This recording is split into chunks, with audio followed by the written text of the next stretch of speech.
Participe! Vamos juntos fazer a diferença. Escola de Pais do Brasil. O menor caminho entre pais e filhos. Você sabe que ontem, organizando aqui tudo, me preparando, eu tive a vontade de mudar o nome da palestra, de como viver uma relação de respeito, de autoridade, de confiança, né? A ideia de desenvolver ainda nos convida a ideia de que a gente que faz. A gente faz a nossa parte, mas a ideia é que a gente possa convidar os nossos filhos e a nossa família a também se responsabilizar pelo pedaço deles, né? Então, vou fazer o possível para que a gente consiga em 45 minutos, a hora que eu apertei para o Célio, 45 minutos já me dá até sufoco, né? Porque eu adoro começar sem hora para acabar. Todo mundo sabe disso, quem me acompanha. Mas eu queria começar com uma pergunta, que é a pergunta: quando foi a última vez que você explodiu? Explodiu talvez com uma das pessoas que você mais ame, explodiu talvez na forma, talvez gritado, talvez impaciente, talvez no conteúdo, talvez no jeito. Às vezes até a gente consegue explodir com silêncio.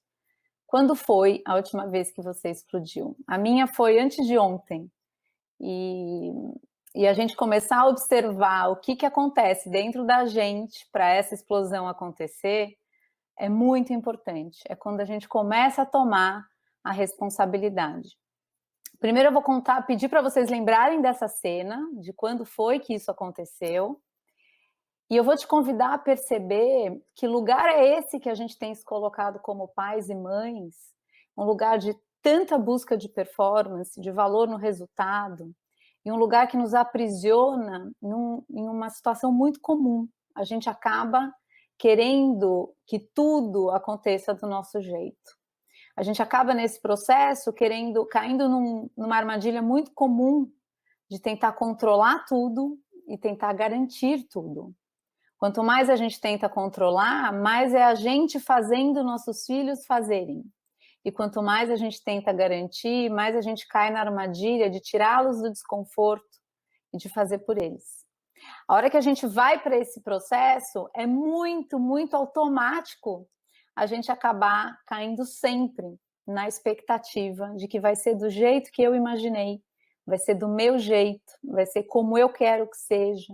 E a hora que a gente faz esse caminho, gente, é muito sério o que acontece, porque estamos tirando todos nós da oportunidade de aprendizado. Porque na expectativa, o que acontece é que a certeza que vem logo ali é da frustração. A hora que eu quero que aconteça do meu jeito, quando eu encontro a realidade e a realidade não é o meu jeito, a realidade é o outro aprendendo no temperamento dele, no jeito dele, o que acontece é que a gente se frustra. E a hora que a gente se frustra, a gente parte para exigir. Quando partimos para exigir, normalmente agredimos na forma, não no o quê. Talvez a necessidade escondida lá naquele desconforto seja muito importante, e provavelmente é.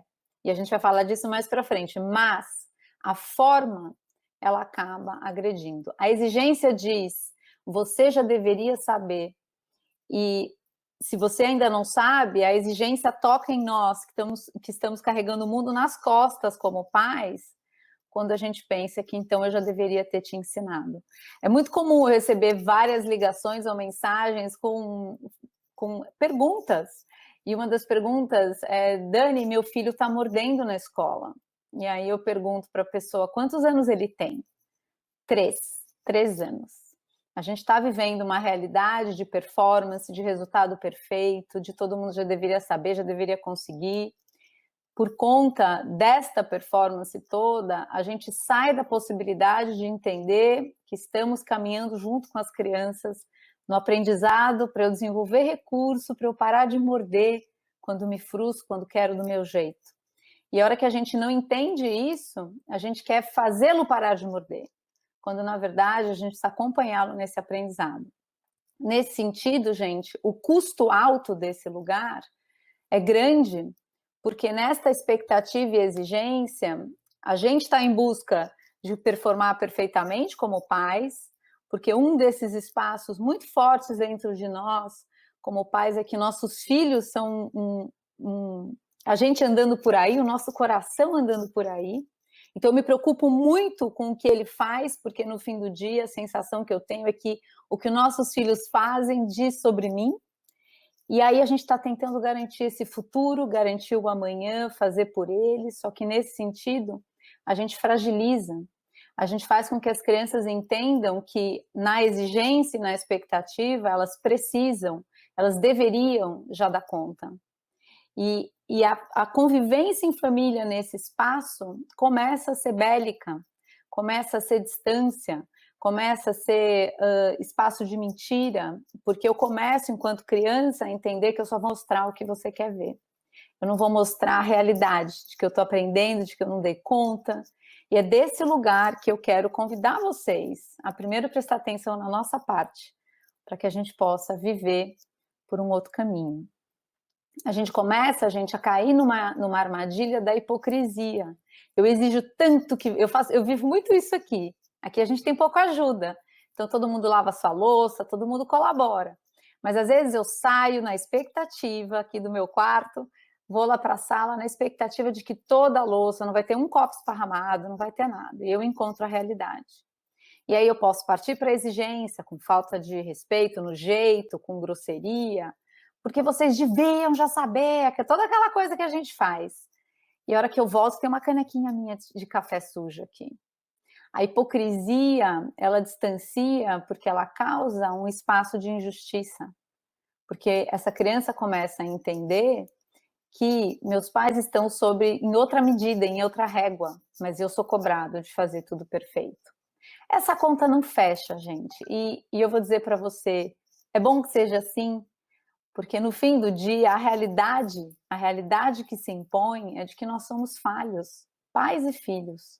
Todos nós somos imperfeitos, estamos aprendendo e temos esse coração centralizado que tem uma vontade enorme, gigante, da gente fazer tudo que a gente quer. A gente tem esse coração que quer que seja do nosso jeito e saber disso é muito importante. Por quê? Porque nesse coração falho, nesse vazio existencial, a premissa desse vazio existencial faz com que a gente faça toda essa exigência de perfeição, porque no fim do dia eu quero sim ser amado, reconhecido, valorizado. Mas se eu faço para isso, mesmo como pai, se eu faço tudo que eu faço pelos meus filhos, mas eu não estou servindo, amando, entendendo que isso se trata de um plantio, que eu cuido da minha parte sem me abandonar, o que acontece no fim do dia é que eu estou fazendo, eu logo espero, contra-cheque, estou fazendo, estou esperando de volta a sua resposta, o seu reconhecimento. Será que a gente está amando alguém nesse lugar? E aí o mundo fica tão pesado nas nossas costas que a gente anda de tanque vazio, exauridos, exaustos. Existe um outro jeito da gente viver. E parte dessa premissa de que somos falhos, nossos filhos também são. A falha faz parte desse processo da vida. Eles querem do jeito deles, do mesmo jeito que a gente quer do nosso jeito. E a grande arte de convivência será aprender a estar sob um guarda-chuva de valores, de princípios que norteiam a todos nós. Mas óbvio que nós somos os adultos, então a nossa responsabilidade em começar esse caminho, em propor, em cuidar do que a gente faz, é muito grande. Por isso que eu queria propor para vocês perceber o quanto essa sensação de controle é uma grande ilusão. E a vulnerabilidade é o que nós somos. Nós somos vulneráveis.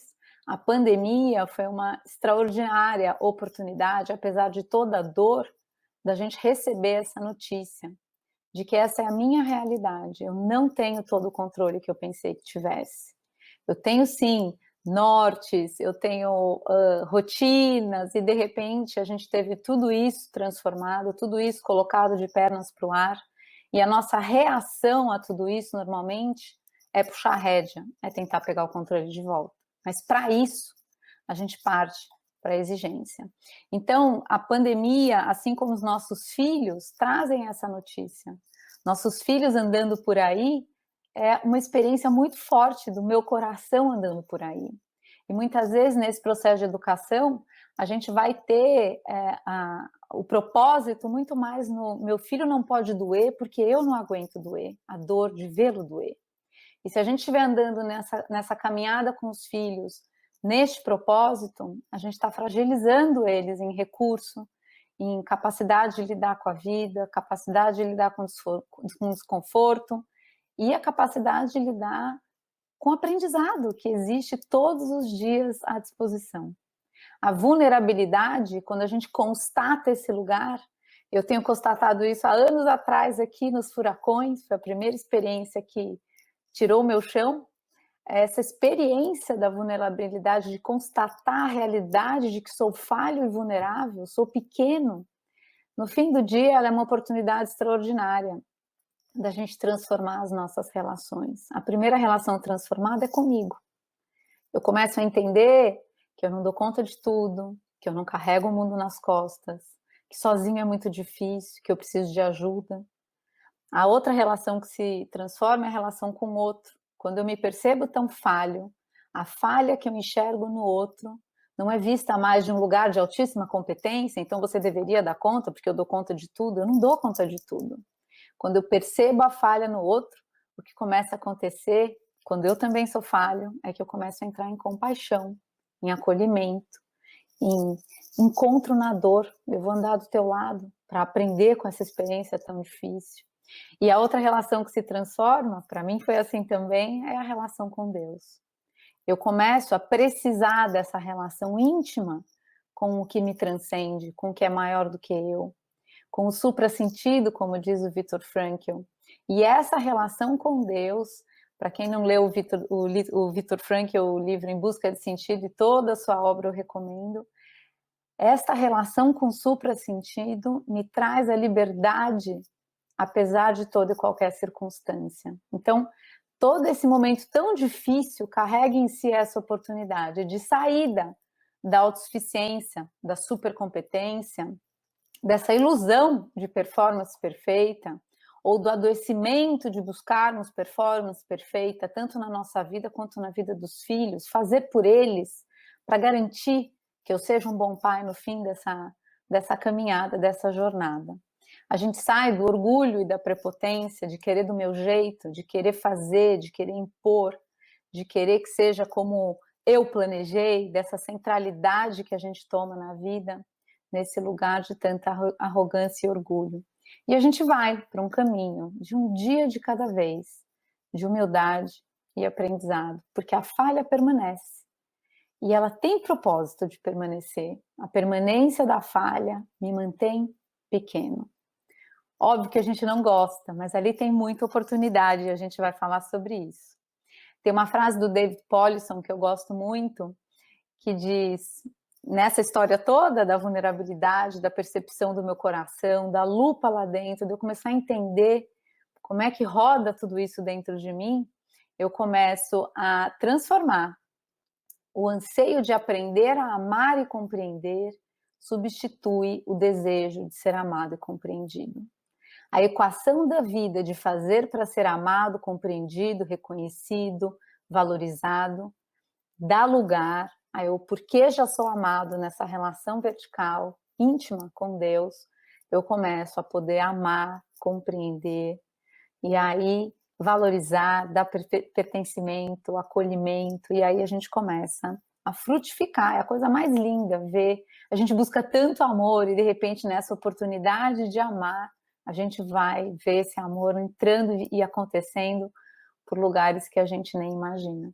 Então, dentro da nossa casa, a gente tem a maior oportunidade de viver isso.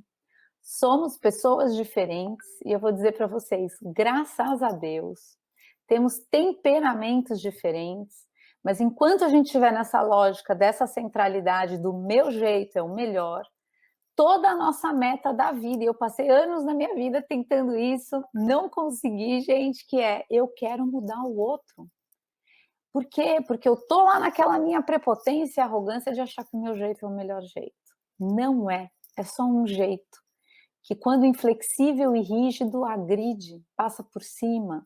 Então, nesse sentido, eu gosto demais de estudar os temperamentos, e os temperamentos trazem essa notícia, nós somos diferentes, e aí eu começo a poder olhar, quando eu tenho a lupa no meu coração, eu começo a olhar para o outro e para a falha do outro, entendendo que dali ele está fazendo o melhor possível, mas ele também é falho.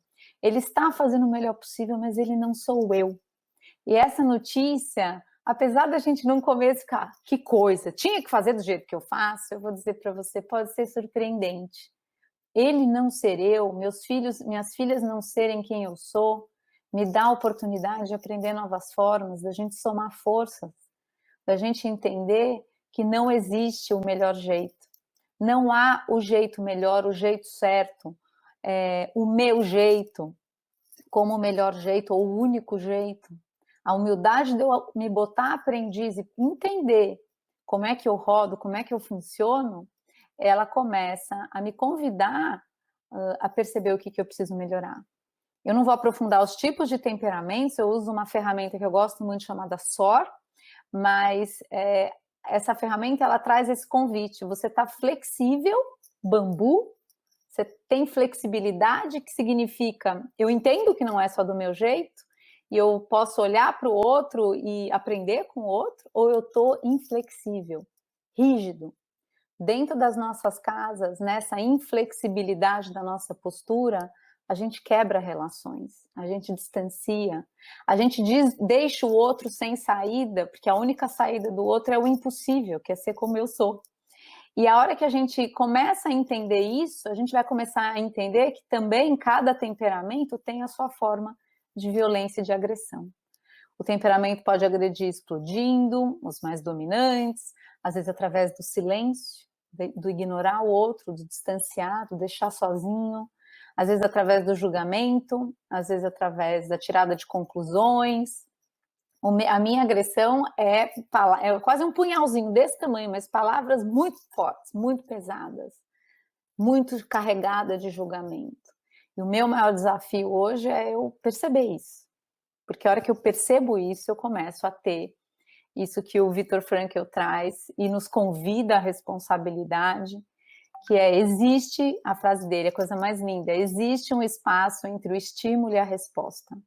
E é neste espaço que reside o nosso poder de escolha. Marshall Rosenberg, da comunicação não violenta, também fala demais isso. Tudo à nossa volta é estímulo. Tudo isso está me estimulando. Mas como eu respondo a esse estímulo é minha responsabilidade. E aí muita gente fala, bom, mas então como é que nós vamos fazer? Porque eu estou muito nervoso com isso. Calma.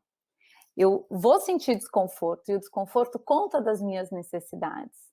Mas o espaço que eu crio, que é esse espaço que o Viktor Frankl propõe, é um espaço que tem paciência exatamente porque eu sei que o outro falha também, porque eu também falho, é um espaço que tem compaixão para eu ouvir a minha necessidade e cuidar de como vou falar para o outro. Mas tudo isso, nesse processo de educação, muitas vezes a gente está tão em cima do nosso querer, né, que eu perco de vista bons valores e princípios, eu perco de vista um bem maior. A que estamos nos dedicando? Qual é o propósito nesse processo todo de educação? Às vezes eu estou até estourando, explodindo e agindo dessa forma, porque eu quero do meu jeito. Ou esse filho está fazendo isso também porque a gente está a serviço de um bem-estar imediato. Mas a notícia é que nem sempre o bem-estar imediato é um bem para mim. Às vezes o bem-estar imediato me mantém no mundo dessa realização de desejo imediato, e muitas vezes o que eu quero fazer agora pode me prejudicar lá na frente. Então, quando a gente começa a colocar nosso processo de educação a serviço deste caminho de bem maior, de princípios e valores como verdade, como humildade, como aprendizado, como integridade, a gente começa a sair desse espaço de exigência de que você, adulto, não pode errar. Seria incrível, mas o fato é que a gente erra. De que a criança já deveria saber, seria incrível, mas ela está exatamente nesse caminho conosco, tendo a oportunidade de aprender. Como é que a gente faz, né? Quando antes de ontem eu explodi com o meu punhal e falei palavras tão pesadas, como é que a gente faz? A experiência mais bonita que a gente pode viver dentro da nossa casa, até me emociona, é a experiência de arrependimento e perdão. A hora que a gente vive, e a gente precisa ter coragem no coração para fazer isso, porque é a hora que a gente se põe pequeno. A hora que a gente vive o pedido de perdão pelo como eu falei com você, e eu vou reafirmar de um jeito melhor o que eu preciso, a gente acabou de criar uma conexão, e daí que vem o nome, né? Onde que a gente encontra confiança e proximidade? Eu vou dizer para vocês, não é na hipercompetência, não é no dar conta de tudo, não é na exigência. Onde a gente encontra confiança e proximidade é na dor. Quando eu te encontro na dor da tua falha, e quando eu peço perdão pelas minhas falhas, o que a gente está contando para esse filho é: eu também erro. Mas os bons princípios e valores aparecem quando somos responsáveis para lidar com isso. Quando eu vou restaurar a minha relação, cuidando da minha parte. E a coisa mais linda que acontece dentro da família nesse processo é que a gente começa a viver um espaço de bandeira branca, porque a gente sai da lógica dentro da nossa casa de querer mudar o outro e de justificar tudo que a gente faz. O perdão, ele levanta a tua bandeira branca na tua responsabilidade do pedido de perdão pelo cuidado que você é responsável, que é o que você faz. Suas palavras, suas ações e suas intenções. Na hora que a gente começa a pedir perdão, é muito lindo ver, porque às vezes o outro ainda está na guerra, né? Então ele fala, mas você fez isso, isso, isso. Eu falo, fiz, e eu estou te pedindo perdão. Eu estou aprendendo, eu sinto muito.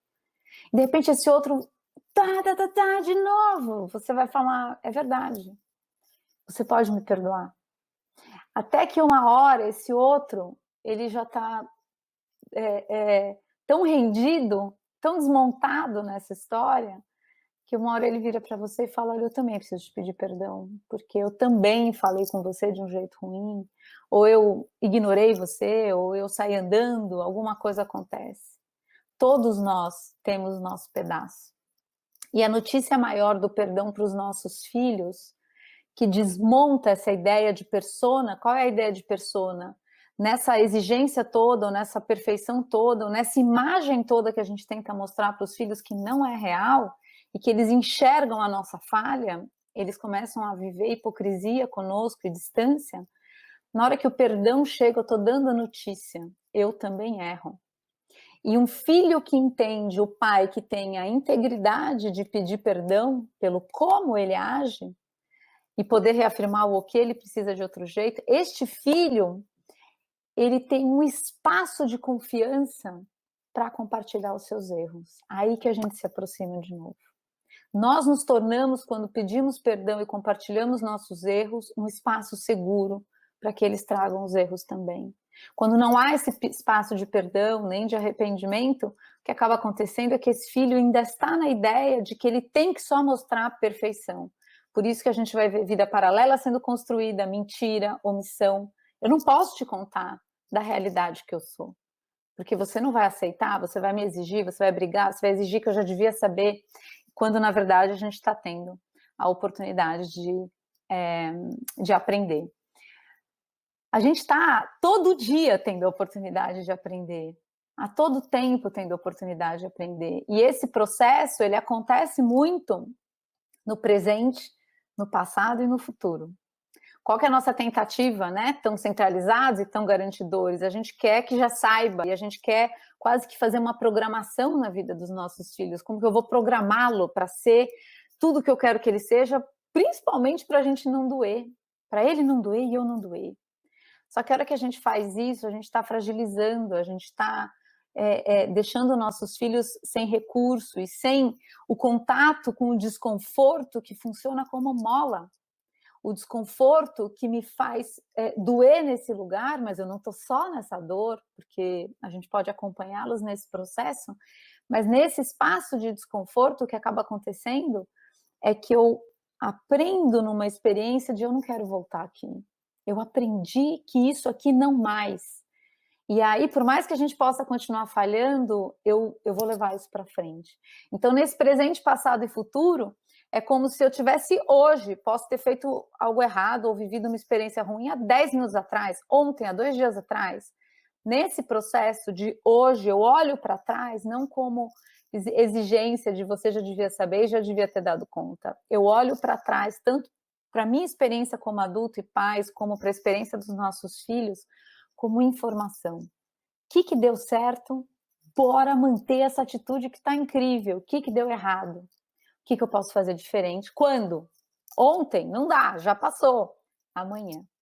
Então, quando a gente olha o passado como informação, o presente como aprendizado, eu vou agora discernir, aprender, e esse é o nosso papel primordial, tá do lado deles fazendo isso, e o futuro como oportunidade de fazer diferente, de aprimorar, de aprender, de cuidar do que sai de mim, com todo esse aprendizado que acabou de acontecer.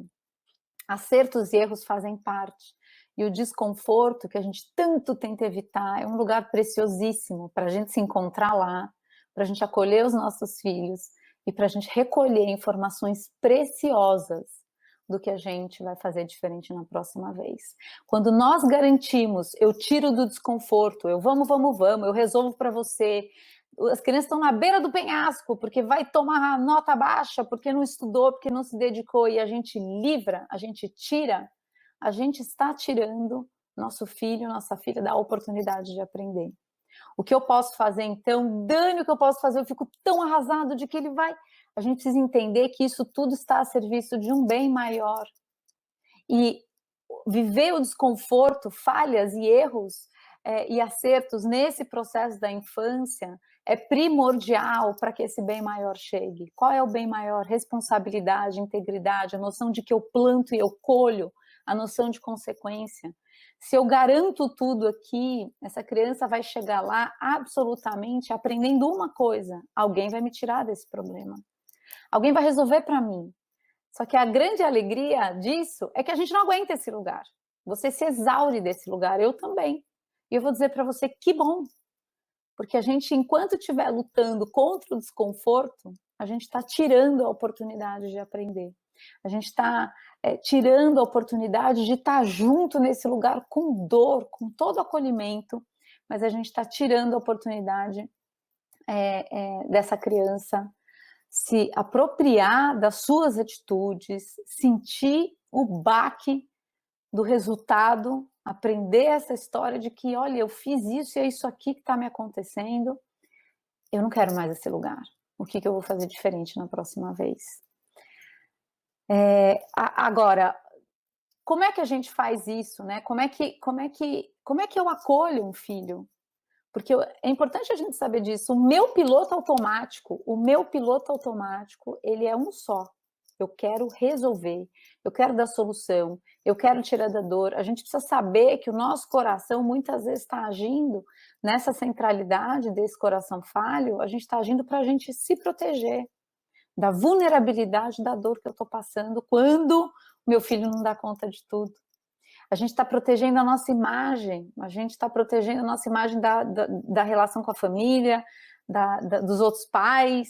E isso é uma coisa que eu vivo muito alegria, tenho alegria de viver dentro do curso online, que é o colo. O eu também passo por isso, que a Brené Brown trouxe para nós de um jeito tão extraordinário, através da pesquisa dela sobre vulnerabilidade.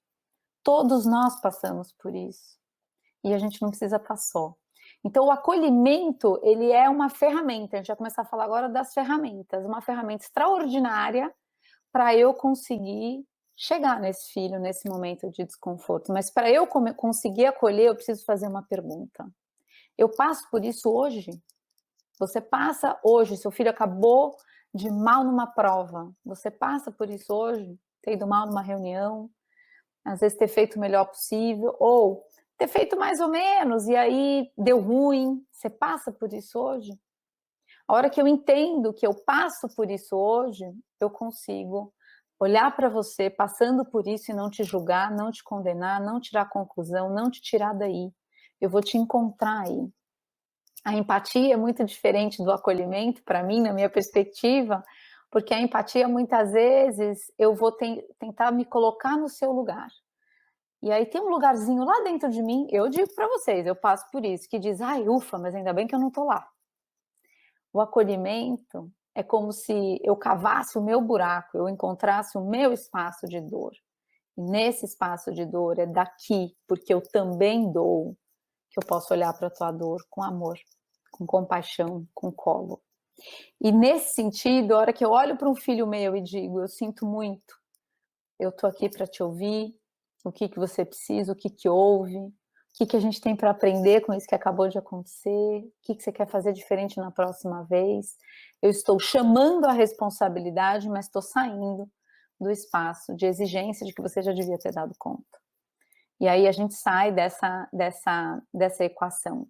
Agora, a gente precisa entender que lá dentro dessa criança também tem um coração centralizado que só quer fazer o que quer bem-estar imediato, que quer que tudo seja do jeito que ela quer. A gente precisa entender isso, e a gente vê isso com eles tão pequenininhos, porque aí eu vou olhar toda a resistência que acontece, toda a birra, todo o choro, como a expressão desse querer. E eu entendo que nesse propósito, nesse princípio de bem maior, eu estou exatamente ensinando essa criança e ela está tendo a oportunidade de ver o aprendizado de que é sobre fazer o que precisa.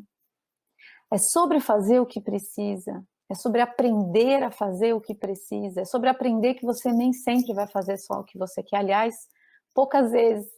A gente começa a levar essa criança para uma noção de conquista de liberdade, que é maravilhoso, mas a conquista de liberdade por um processo de responsabilidade.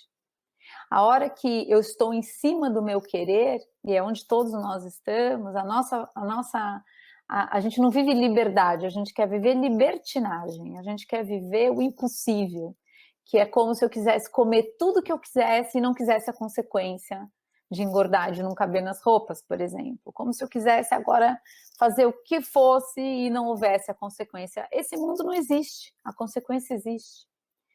E a cada consequência a gente está tendo a oportunidade de ajustar essa vela para fazer o que precisa versus o que quer, para construir um espaço de responsabilidade e liberdade, ao invés de viver na impossível libertinagem que nos leva para um penhasco, para um lugar muito difícil. Agora, ferramentas, Dani, tá bom, a gente acaba usando nessa tentativa de fazer você fazer, nessa explosão, a gente acaba usando de ferramentas muito ineficientes, como castigo, bater, o grito e a ameaça.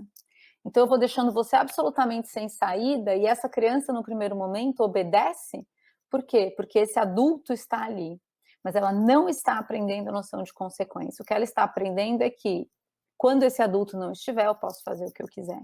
Eu não estou criando um espaço de reflexão. Então, eu gosto muito da ferramenta de acolhimento, convite à responsabilidade, e duas ferramentas muito boas para a gente fazer esse convite, que é o ou você e a aplicação de consequência.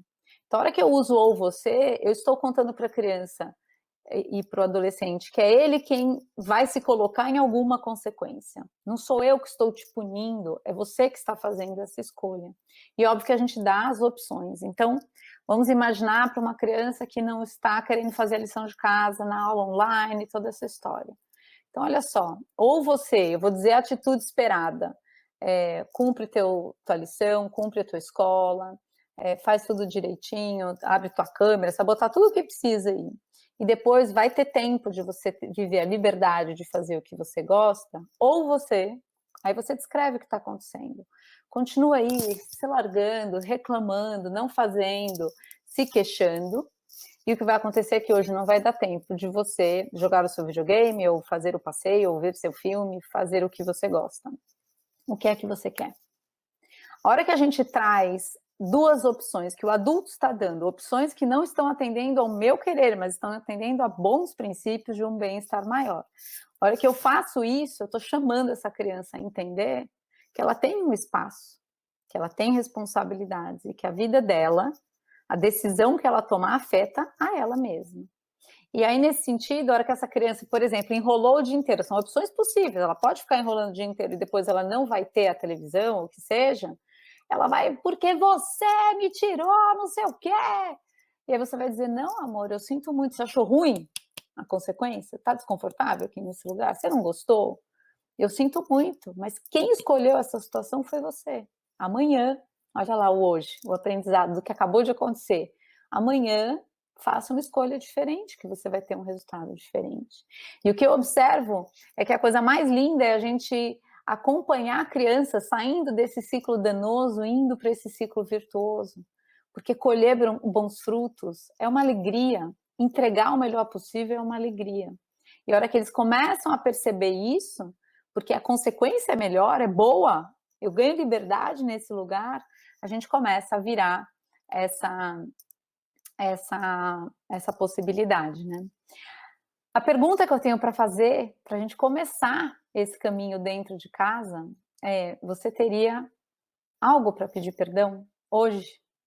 Talvez por ontem, talvez por antes de ontem? Esse espaço ele é muito difícil, porque a gente precisa sair de um lugar de razão, de justificar que eu só gritei porque você fez tal coisa, de justificar as minhas atitudes no que você faz. Eu preciso assumir que e sair desse espaço de tanto orgulho e me responsabilizar pelo que eu faço. Muitas vezes para nós é muito difícil fazer isso e a gente espera, lógico, né, que a gente espera que e a gente quer que o outro mude primeiro. A hora que ele mudar, que ele me tratar com respeito, aí eu vou fazer minha parte. Eu queria te convidar nessa pergunta, né, de você tem algo para pedir perdão do que passou? Eu vou te convidar a pedir. Eu vou te convidar a dar o primeiro passo, de botar uma lupa bem grande no teu coração e daqui para frente, se perceber aprendiz. Você não precisa carregar esse mundo nas costas, você já é muito amado, mesmo tão falho, mesmo tão falha. E neste espaço, você começar a cuidar do que você faz. E aí a gente vai caminhando um dia de cada vez, aprendendo a descobrir melhores formas e também chamando o outro a esse lugar que também vai acabar saindo dessa justificativa. Não, mas eu só fiz isso porque você gritou comigo, eu só te respondi mal porque você não sei o quê. A gente desmonta esse sistema tão agarrado há tanto tempo. O perdão, gente, ele vem pelo como eu falei, mas ele pode reafirmar o que eu preciso. Eu preciso de consideração, eu preciso de apoio, eu preciso de ajuda, eu preciso que você faça a sua parte. Então, a gente vai pedir perdão pelo como, mas a gente vai chamar a responsabilidade trazendo e comunicando as nossas necessidades. Espera que eu estou olhando aqui quantos minutos, deixa eu ver. 5 minutos. Tan, dan, dan. Ai, ai, ai. E aí, gente, a coisa mais linda é que a gente sai de uma perspectiva, olha que coisa maravilhosa, de fazer para ser amado. A gente sai de uma performance, de busca de performance perfeita, que a gente não chega nunca e tanto nos adoece. Eu tenho recebido muitos pais adoecidos, eu já adoeci desse lugar. Graças a Deus, porque esse colapso ele tem um bom propósito, que é a saída desse lugar de carregar o mundo nas costas, e a gente sai da expectativa e da exigência e a gente começa a caminhar pela perseverança e pela esperança. Eu começo a entender que todo dia eu vou cuidar do que sai de mim, eu vou cuidar de ouvir a necessidade do outro, eu vou cuidar de considerar o outro, porque eu quero tanto ser considerado, mas às vezes quando eu quero tudo do meu jeito, eu estou abandonando o outro e o outro se rebela, ou às vezes eu vou fazer tudo do jeito do outro, estou me abandonando e me desgasto e depois solto esse pêndulo e aí eu puxo tudo de novo para o meu lado.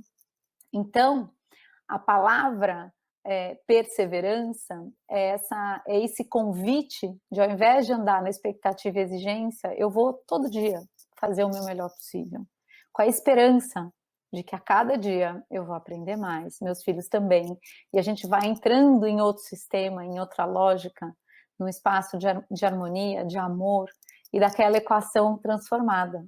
Ao invés de fazermos tanto para sermos amados, e a gente precisa tanto desse reconhecimento, a gente começa a viver a experiência de amar o próximo. E isso é muito maravilhoso. Como é que a gente faz isso? Lá no curso eu tenho muito essa frase, né? Só por hoje. Eu só posso cuidar do que está acontecendo hoje, nesse minuto, e o que sai de mim, do que me cabe. fazendo o meu melhor possível, por mais que eu seja falha, esse espaço de comprometimento, de fazer o melhor possível, de colocar este valor na entrega e não mais no resultado, ele é libertador. Eu estou fazendo o meu melhor possível e esse espaço me possibilita olhar o que o outro está fazendo com toda a falha que vai vir, também na premissa de, apesar de ser falho, ele também está fazendo o melhor possível. A gente vai viver coisas do tipo, calma, eu queimei o feijão outro dia aqui, vem calma, você fez o melhor que você podia, não fez? Fiz. Então tá tudo bem, vem cá, deixa eu te ajudar. Sabe, a gente começa a entrar em colaboração, a gente começa a entrar em colo, em acolhimento, em escuta. Outra missão tão poderosa para um dia de cada vez é cuidar do que sai de mim. Atento ao desconforto. O desconforto, quando sai desse processo automático, ele me traz informação. E essa informação ela é muito preciosa. O que eu preciso? Como é que eu posso pedir? O que eu preciso pedir para o outro para ele me considerar no que eu estou precisando aqui? Além disso, comunicando e escutando as necessidades. O que o outro precisa? Nós somos diferentes. Como é que eu posso te considerar nisso que a gente precisa fazer, nisso que a gente vai fazer? E a outra coisa é também pedindo perdão, quando sai violência de mim. E pedir perdão é isso, eu não vou esperar o perdão de volta, eu vou cuidar da minha parte. Nesse processo, a gente vai vivendo, sim, uma experiência extraordinária dentro da nossa família, que vai se tornando um espaço de autoridade nesse guarda-chuva de bons princípios. A gente também está submetido a isso, a gente também está agindo e acolhendo todo esse caminho em nome de um bem maior. A gente vai também, além disso, cuidar desse processo um dia de cada vez.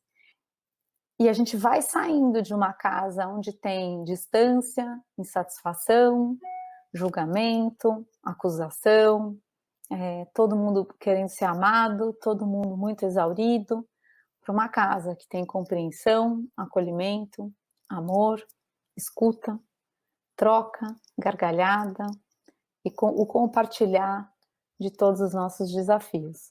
A última frase, Célio, para terminar, eu queria fechar dizendo que um dia eu ouvi da minha filha mais velha, isso não faz muito tempo, ela disse para mim, depois de toda essa grande jornada aqui dentro da nossa casa, ela disse para mim, hoje eu acho que a gente é próximo. E eu disse, por que hoje? Fiquei desesperada, vocês possam imaginar.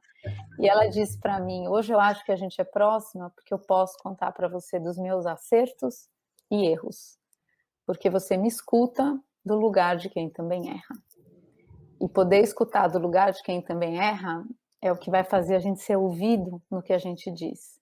Sair da hipocrisia e viver uma vida de verdade é o que vai fazer a gente realmente viver esse espaço de amor em família. Então, eu agradeço muito a Deus primeiro no meu coração por toda essa possibilidade e por poder vir aqui contribuir com uma sementinha de amor nessa escola tão querida, nessa história tão linda que é esse projeto. Obrigada, um beijo, foi uma delícia. Nossa, passou tão rápido. Passou, uau, Daniela. Nossa, Dani, obrigada por essas tuas palavras.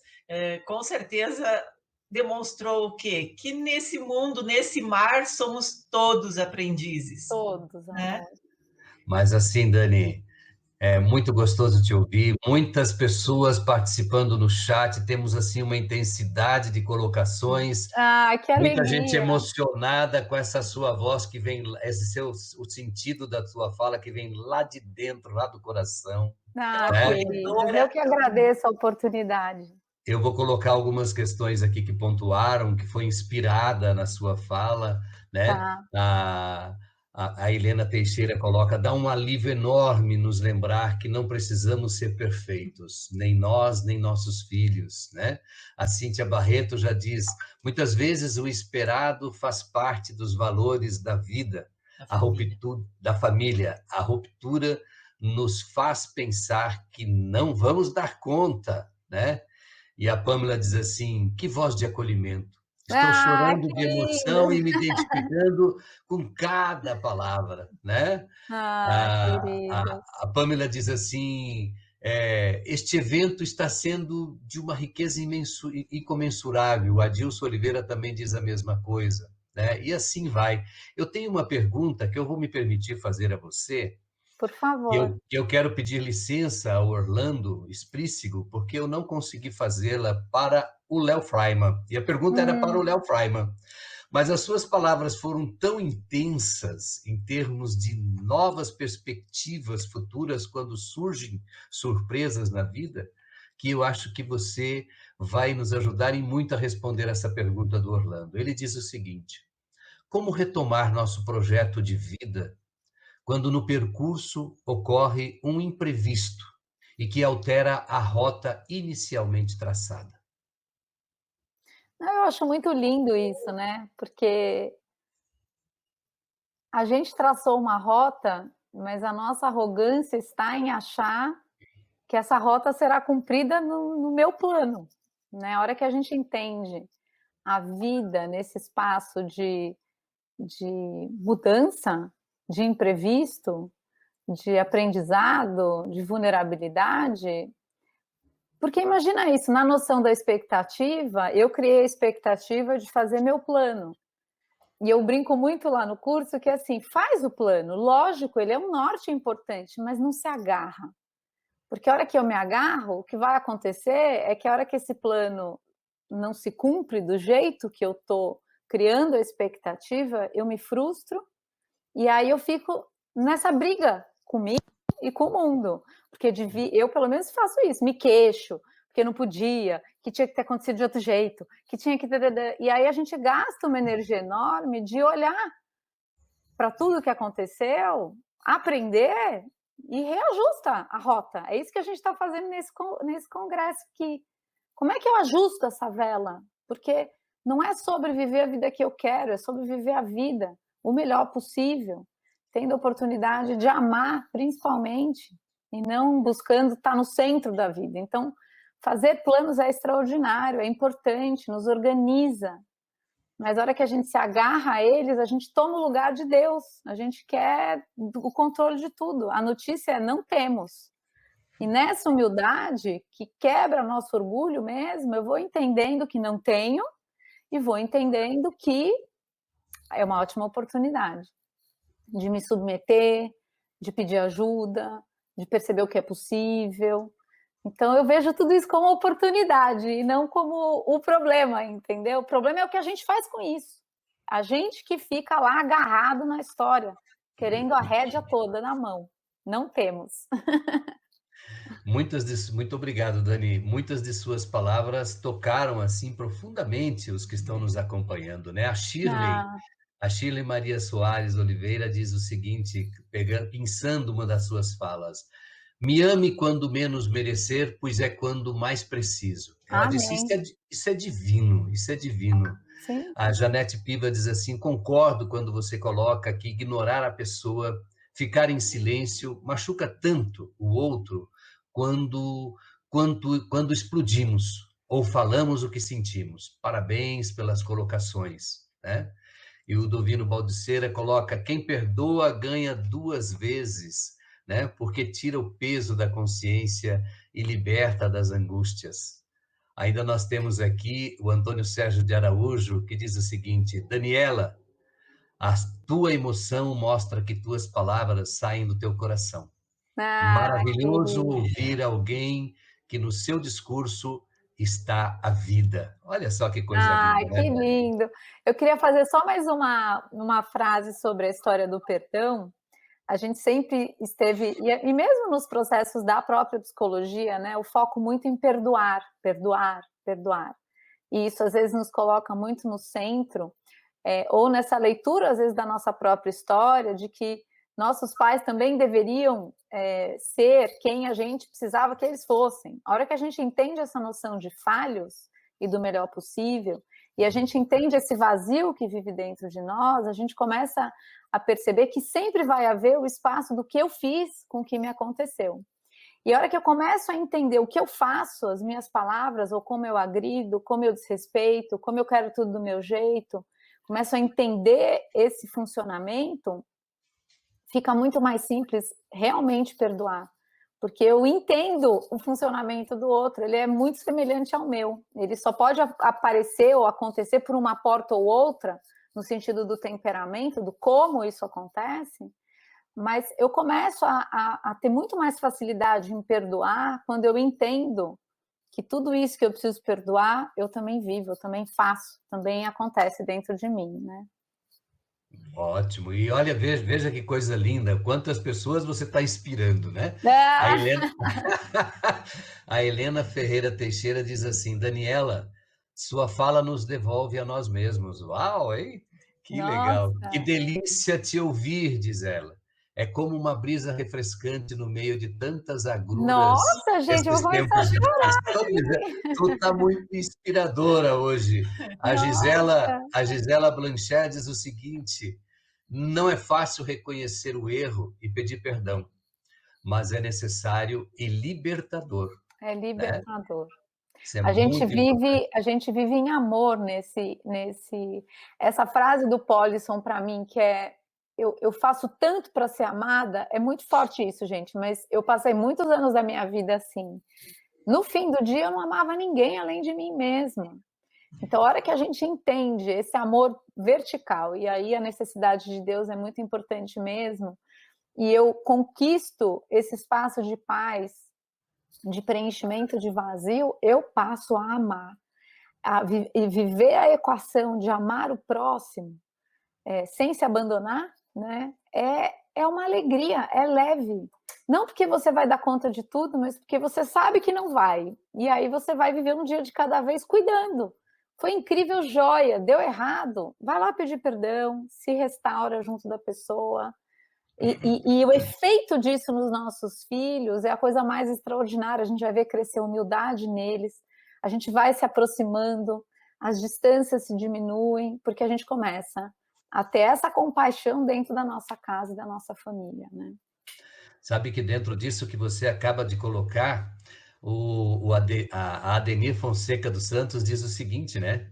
A humildade é o testemunho do perdão e transmite a sabedoria do amar incondicionalmente, bem isso que você falou, e da Sim, transparência da igualdade, do acerto, mas que também eu posso errar, que são um aspecto que você, né, sim. salientou lá atrás. E o Celso Galvão diz o seguinte, olha, que palestra maravilhosa e emocionante. Realmente nos faz rever muitos conceitos. Tenho certeza que a partir de hoje serei outra pessoa. Ah, Parabéns à Escola de Paz pela excelente escolha dos parabéns. palestrantes Ah, e a Daniela. obrigada. Eu acho que a gente Dani, vem, né, nessa caminhada com os palestrantes falando de resiliência, de humildade, de entrega e principalmente de amor. Lá no mundo ideal, né, no mundo de exigência do perfeito, às vezes só tem a gente mesmo, né? Então, eu agradeço muito, muito, muito a Deus por essa oportunidade, agradeço a paz que Ele me traz e agradeço muito, tô super emocionada, gente, agradeço muito a oportunidade, o convite, a amizade da Mari que me recomendou e ao Rui e a Regina, a tua paciência comigo, Célio, a Cíntia, que tenha sido uma boa semente. No meu coração também foi. Tá bom? Muito obrigada.